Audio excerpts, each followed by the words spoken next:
Hey everyone, buckle up for a mind-blowing journey. Today, we're diving into a topic that's got the whole world talking. The people who've built a global empire on interest-based systems, they've banned interest for themselves. Crazy, right? Their fingerprints are on every second product you see today. Yup, we're pulling back the curtain on Israel and the secrets behind the Jewish community's success. How did they take control of so many cities? Why is Saturday such a sacred day for them? What do they do on it? And get this, they've reached the Al-Aqsa Mosque and are stopping Muslims from praying there. Plus, what's the deal with Gog and Magog drinking an entire river dry? We're unpacking all this and more in today's video. Trust me, you won't want to miss a second. Let's hit the road and explore the controversial world of Israel. Israel, officially called the State of Israel, is home to about 9.5 million people, spread across 21,937 square kilometers. But here's the thing,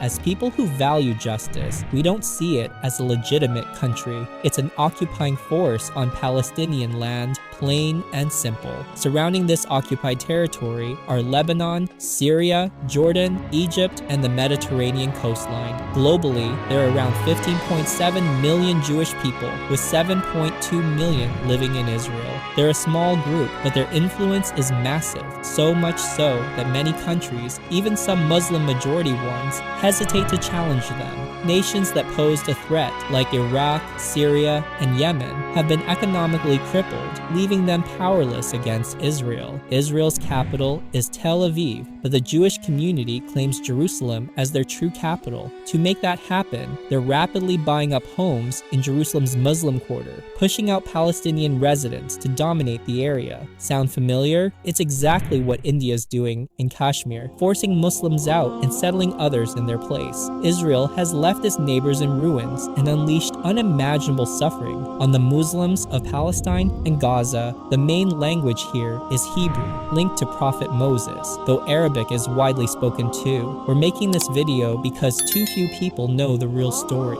Fun fact, some folks curse Israel without realizing it's also the name of Prophet Jacob, whose people were called the children of Israel. Today, the Jewish community is an economic powerhouse with investments in nearly every major company worldwide. Tel Aviv is their financial and cultural hub, the most developed city in Israel, sitting pretty on the Mediterranean coast. Legend has it, this is where Prophet Jonah survived 3 days in a whale's belly until God forgave him. Tel Aviv used to be called Jaffa, but how did it get its name? Let's rewind to 970 BCE. When Prophet Solomon began building his temple, he passed away during construction, leaning on a staff. Supernatural beings finished the work, and that temple housed the Ark of the Covenant. In 586 BCE, Iraqi king Nebuchadnezzar destroyed it, enslaved the people, and built a settlement outside the city for them, naming it Tel Aviv. That name sticks to this day. Here's a wild twist. The same people who've trapped the world in interest-based debt consider interest forbidden for themselves. Mind-blowing, right? Many are boycotting Israeli products, which is awesome. But if you want to hit them where it hurts, target the interest system.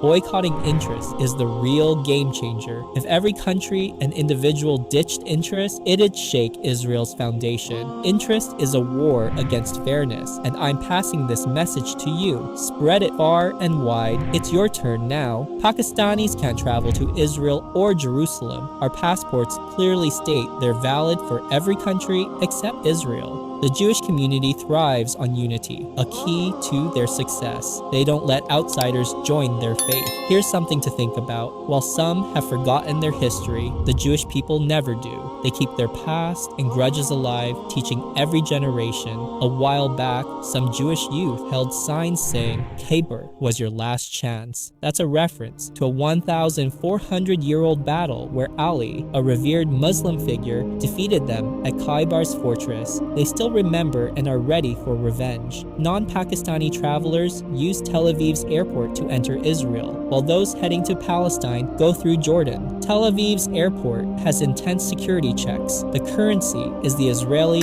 new shekel, worth about 76 Pakistani rupees, or 23 Indian rupees. Tel Aviv is pricey. Hotels, food, everything costs a fortune because tourists flock here. Europe developed this city to relocate Jewish people from there, promising they'd would stay within its limits, but slowly they spread across Palestine. Cycling is huge here, and what was once a desert is now a bustling metropolis. Let's check out Tel Aviv's Jaffa area, a place steeped in thousands of years of history. Muslims once thrived here, and mosques still stand as proof. The British gave Jewish settlers shelter in Jaffa, which was meant for Palestine. In 1948, Israel attacked and seized it, as Zionists wanted to erase this Arab city and build their own. Historic buildings still whisper tales of the Arab Muslims who lived here. Some Arab Muslims remain fiercely tied to their land. During the 1948 war, wealthy Arabs fled to Lebanon, but the poor stayed. Tel Aviv's beaches are stunning, but also a hub for immorality. Tourists swarm for the views, especially at night, and a mosque nearby stands as a beacon of faith. Now, let's head to Nazareth, another city under Israel's control. Often called an Arab city, mostly Muslims and Christians live here, and it's sacred to Christians. Nestled in the hills, as Muslim residents hold Israeli passports. The architecture is ancient, with no skyscrapers. There's a spot called Mary's Well, where locals say Prophet Mary drew water. The well's dried now, but its legacy lives on. Nazareth's church is one of Christianity's holiest, believed to be where God sent Mary the news of her coming child. Next, we visit a river tied to prophecy. Some say Gog and Magog's army will pass through and drink it dry. Known as the Sea of Galilee, its water is famously sweet. For the Jewish community, Saturday is sacred, called Shabbat. From Friday night to Saturday night, they avoid TV, cooking, or work. Shops shut down, and the city goes quiet. Now, let's step into Jerusalem, the heart of three Abrahamic faiths. At its core is the holy sanctuary. Palestine sees it as their capital, and Israel claims it too, which is why they're buying up land here. Across from the sanctuary is the Mount of Olives, home to a Jewish cemetery where the wealthy spend millions to be buried. For Christians, it's sacred because Prophet Jesus spent a night here before his ascension, marked by footprints where God called him to the heavens. From here, the Al-Aqsa Mosque's view and call to prayer stir the soul. Jewish parents teach their kids business, not jobs. 2 years of military training are mandatory, even if they study abroad. They're taught to dominate the world, viewing everyone else as enemies. After spreading immorality globally, Jewish men and women pray separately. Married women cut their hair, so only their husbands see it grow back. Having many children is encouraged, and pregnant women study math and science for smarter kids. Israel ranks third in cutting-edge tech